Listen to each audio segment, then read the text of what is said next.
오늘은 킹덤 스토리 1과 죄를 사하시는 예수님이라는 제목으로 말씀을 나누고자 합니다. 제가 천안에서 대학교를 잠시 다닐 때가 있었는데 그 학교는 특수 학교였기 때문에 시각장애를 가진 학생들이 종종 있었습니다.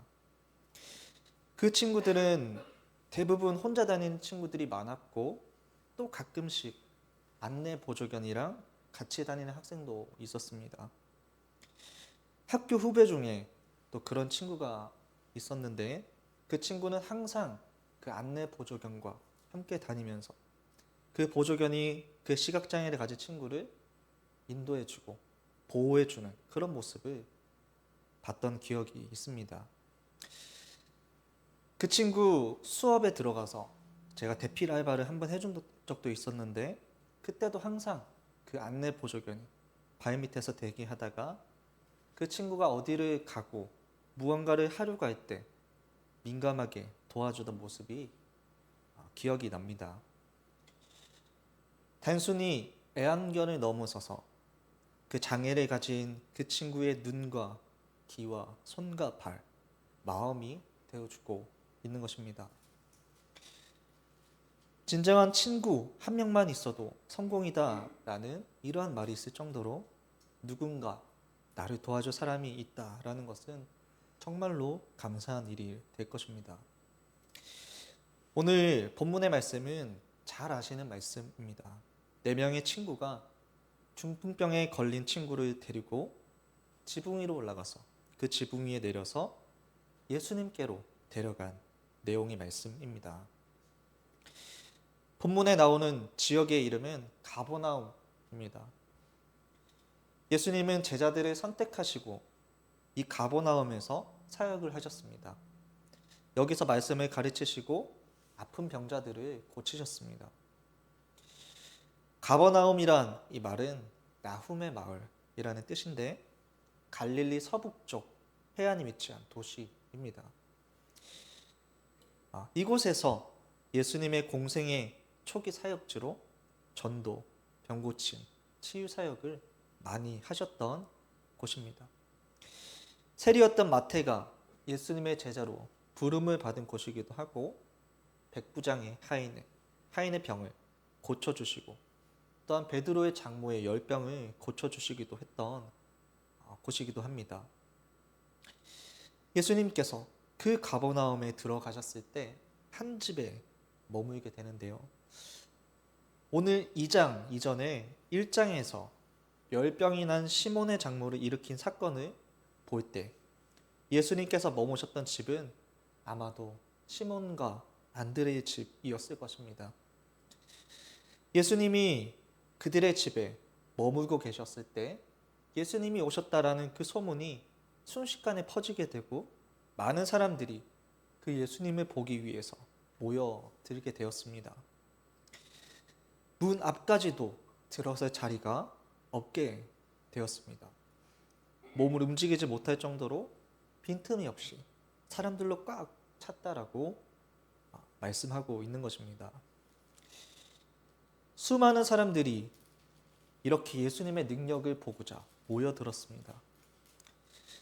그때 이 4명의 친구들이 중풍병으로 오랫동안 고생하고 있는 이 친구를 들것에 메고 그곳에 옵니다. 하지만 사람들이 너무 많이 모였기 때문에 예수님께로 나아갈 수가 없고 예수님의 얼굴조차도 볼 수가 없었습니다. 그래서 그들은 그 친구, 그 환자를 데리고 지붕 위로 올라가서 예수님이 앉아 계신 위치에 지붕을 뜯기 시작했습니다. 지붕을 뜯어낸 구멍 아래로 침상을 내려서 그 환자를 끈으로 달아 내렸습니다. 당시 가버나움의 집에 있는 그 지붕을 보면 지프로 덮여 있습니다. 지프로 덮었기 때문에 그들이 지붕을 뜯을 수 있었습니다. 그런데 그 중풍병자가 누운 침상을 내리는 일은 수고로움이 필요했을 것입니다.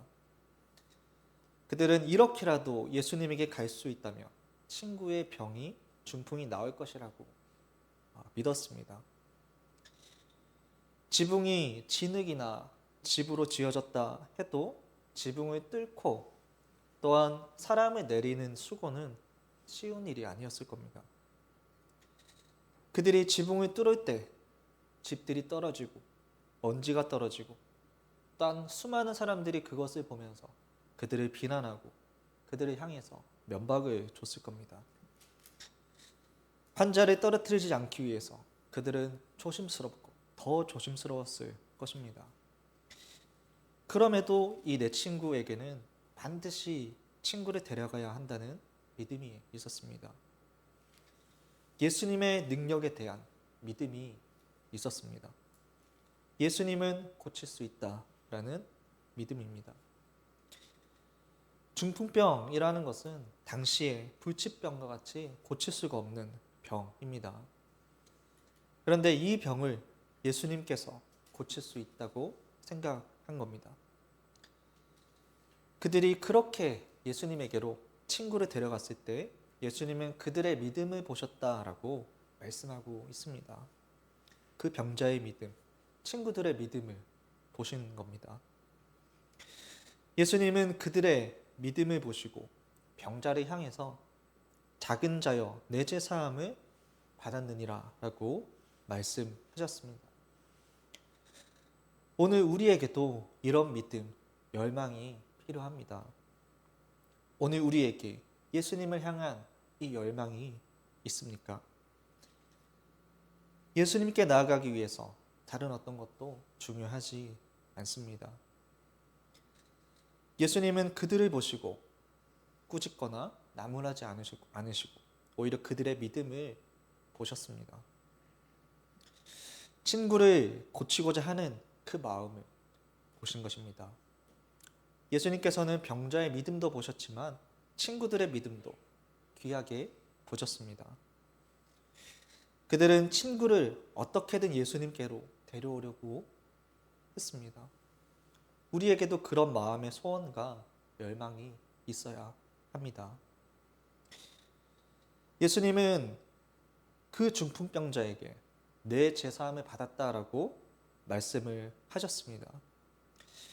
이것은 그의 병이 그가 지은 죄 때문일 수도 있고 일반적으로 보편적인 인간의 죄로 질병이 생겼다는 것일 수도 있습니다.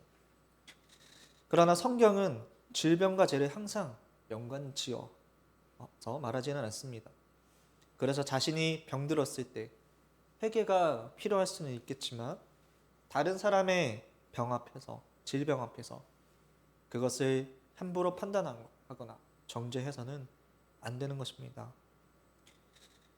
어찌됐든 예수님께서는 그 병자를 향해서 회복을 말씀하시기보다는 먼저 죄의 사함을 선포하셨습니다. 그래서 이 병자는 몸도 고쳐지고 죄의 사함도 받음으로써 전인적인 구원을 얻게 되었습니다. 그런데 예수님을 그때 비판적으로 바라보고 있는 사람들이 또 있었습니다. 그 사람들이 서기관입니다. 서기관들은 예수님의 그 모습이 신성을 모독하고 있다라고 생각하고 있었고 예수님을 정죄하고 있었던 것입니다. 그래서 6절과 7절 말씀에서 서기관들이 거기 앉아서 마음에 생각하기를 이 사람이 어찌 이렇게 말하는가 신성 모독이로다. 오직 하나님 한 분 외에는 누가 능히 죄를 사하겠느냐. 서기관들이 예수님을 향해서 이렇게 정죄하고 있는 이 말씀을 통해서 도리어 예수님은 죄를 사하는 하나님이시라는 사실을 밝히 드러내고 있습니다. 오늘 내가 믿는 예수님은 어떤 분이십니까? 내가 아는 예수님은 어떤 분이십니까? 그 예수님을 믿고 죄 사함을 받았습니까? 서기관들은 누구보다도 말씀을 성경을 알고 잘 알고 연구했던 사람들이지만 정작 그들은 예수님이 누구신지를 몰랐습니다. 성경은 하나님 나라를 보여주고 예수 그리스도를 발견하게 합니다. 그래서 성경을 통해서 예수님을 알게 되고 예수님을 발견하는 것은 성경을 가장 명확하게 아는 길이 되고 방법이 됩니다. 예수님은 그렇게 자신에게 죄사함의 권세가 있다라는 것을 밝히시고 중풍병자는 육신의 질병과 죄사함을 모두 받는 전인적인 구원을 얻었습니다. 우리도 예수님의 신적 권세를 알아야 하고 오직 예수님을 통해서만 구원이 이루어지는 전인적인 구원을 사모해야 할 것입니다. 8절 말씀에 예수께서 곧 중심에 아시고 이르시되 어찌하여 이것을 마음에 생각하느냐라고 말씀하고 있습니다. 예수님께서 특히 서기관들이 자신에 대해 비판적으로 생각하고 있다는 것을 예수님이 아셨습니다. 그들의 마음의 생각을 알고 계셨던 겁니다.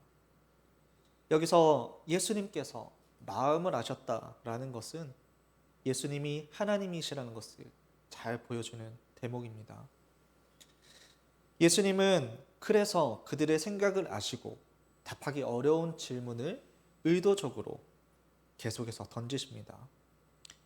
중풍병자에게 내 죄가 용서되었다라고 말하는 것과 일어나서 침상을 가지고 걸어가라고 말하는 것 중에 어느 것이 쉽겠느냐라는 질문이었습니다. 고민이 되는 질문입니다. 어떻게 보면 죄사함이 어렵고 병 고치는 것이 쉽고 또 어떻게 보면 병 고치는 것이 쉽고 죄사함을 선포하는 것이 어려울 겁니다. 궁극적으로 죄사함의 선언이 어렵지만 현실적으로는 병 고침이 어렵습니다. 어떤 대답도 구체적으로 하기가 어렵습니다. 예수님은 이렇게 사람에 따라서 다르게 해석하고 이해할 수 있는 모호한 질문을 의도적으로 던지신 것입니다. 예수님이 이렇게 의도적으로 이러한 질문을 하신 이유는 자신에게 죄 사함의 권세가 있음을 알리고자 하셨기 때문입니다. 중풍병을 고치심으로써 자신의 권세를 입증하셨습니다. 눈에 보이지 않는 죄 사함을 입증하시기 위해서 눈에 보이는 이적을 보이신 것입니다. 이것을 통해서 사람들에게 예수님이 하나님이심을 보이셨습니다. 예수님께서 그 병자를 향해서 일어나 내 상을 가지고 집으로 가라라고 말씀하십니다. 그리고 이어서 그가 일어나 곧 상을 가지고 나갔다라고 말씀합니다. 이 병의 치유와 재사함의 역사가 일어난 것입니다.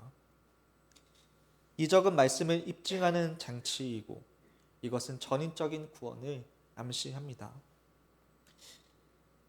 12절에 그들이 다 놀라 하나님께 영광을 돌렸다라고 말씀을 합니다. 그 모습을 본 사람들이 다 놀라서 하나님께 영광을 돌린 겁니다.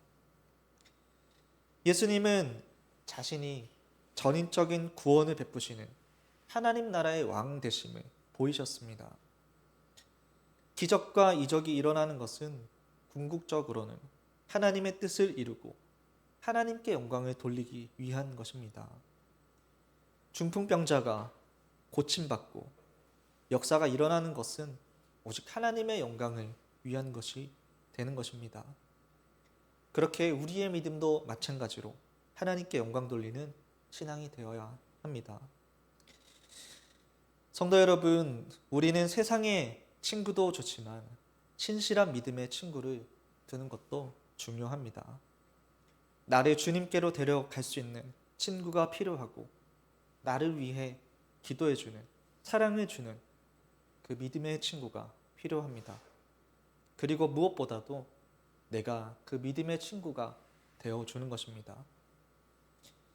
세상에 아는 친구들은 많이 있지만 신실한 믿음의 친구는 많지 않습니다. 오히려 찾기도 어렵습니다. 오늘 이것이 우리의 기도 제목이 되어야 할 것이고 또 내가 그런 신실한 친구가 되어줄 수 있어야 할 것입니다. 또한 우리는 예수님이 누구이신지를 알아야 하고 또한 진정으로 알아가야 합니다. 서기관 같이 성경을 알고 공부하면서도 정작 성경의 주인이 예수님이신지를 모르는 것이 되어서는 안 될 것입니다. 우리는 성경의 진정한 주인공이신 예수님을 더 알아야 합니다. 예수님을 더 깊이 알아가야 하고 그 예수님께로 나아가야 합니다. 예수님 앞에서 우리의 문제를 해결받고 죄의 사함을 얻고 말씀을 들어야 합니다. 모든 것이 예수로 인해야 합니다. 예수님을 더 깊이 알아가는 여러분 되시기를 바랍니다. 예수님께로 나아갈 때 하나님 나라의 왕 되신 예수님이 주시는 영과 혼과 육을 온전히 회복시키는 전인적 구원을 누리시는 여러분 되시기를 바랍니다. 우리를 통해서 우리 이웃과 가족이 예수님을 통해 죄사함을 받는 그 은혜 또한 우리에게 있기를 주님의 이름으로 축복합니다. 우리 기도하도록 하겠습니다.